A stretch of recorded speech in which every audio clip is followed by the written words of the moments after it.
My name is Karen Homan. I'm one of the registered nurses here at Shawnee Mission Medical Center, and I am the orthopedic care coordinator for our Joint and Spine Care Center here at Shawnee Mission Medical Center.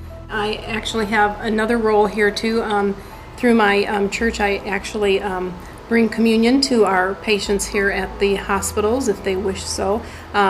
We can provide spiritual support through asking them if they would like a chaplain to come and visit. Sometimes patients will want to pray with us, and if you feel comfortable with that, you can do that with them at the bedside. Anything to make the patient feel more comfortable here at the hospital. You know, we treat them with compassion and respect, and we treat them as, one of our own family members. I mean, when I come to work and take care of patients, I always put myself into that role. I treat my patients as I would treat my own family members. My name is Karen Harris. I'm a CA on 5 North.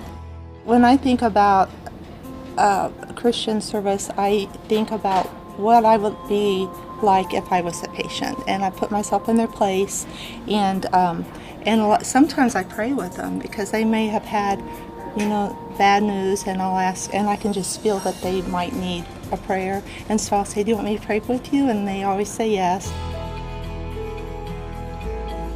My name is Martha Liston, and I'm a staff nurse in the emergency room here. Much more than medicine means that you can't just give pills and drugs to people, that they're human beings, and you can make more of an impact on how they feel by how you react to them and how you touch them and how you talk to them, sometimes giving them any medicine at all. It is important to give them medicine, especially if they're in a terrible pain or anxiety. Then you get them calmed down and relaxed, and then you can talk to them and let them know that you're here for them, and that you just kind of want to wrap you up in a warm blanket and take care of you while you're here. My name is Debbie Patane, and I work here on 5 North in oncology and palliative care. This was an elderly man, and I remember introducing myself to the daughter, who was probably in her 50s or 60s, a sharp young lady, and just making connection with her and talking to her about palliative care and when we transitioned from trying to cure the patient to just making them comfortable while they're in the last days of their life, and we just had a great connection. She was very appreciative of the information, and then she introduced me to her mother, this gentleman's wife, and I was in the room with the three of them. The gentleman was not responsive. The wife, I think they'd been married since she was 16, so they'd been married well over 70 years. And so obviously this was a very traumatic time for the wife.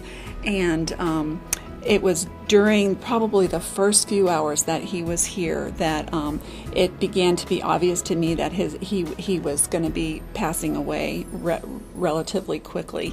And myself and one of our CAs was in the room at the time, and I noticed that he was breathing in a way that he was probably taking his last breaths, and so I motioned to the daughter. I told her, I said, bring your mom over here, he's breathing his last breaths. And so she brought her mom over, and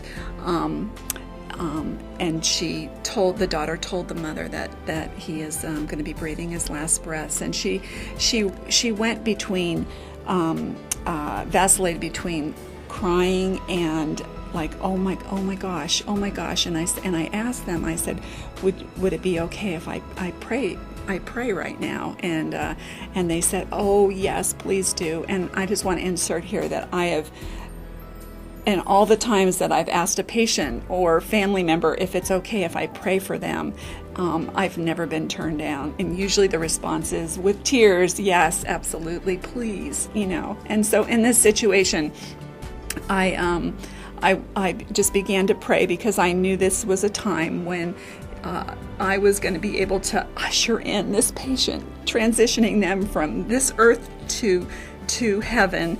And it was just such a privilege to be able to do that. And they were so thankful and so responsive. And just right at that time, the CA, who is one of she sings, she said, "Can I sing a song?" And they said, "Oh, Mommy and Daddy, we're singers. Yes, please." And the CA just started singing His Eye is on the Sparrow. And we had the most holy, sacred time in that moment that this man was passing away. And the family was so grateful. And anyway, it's just days like that, when I get to do that kind of stuff with patients and their families that just, make it all worth it.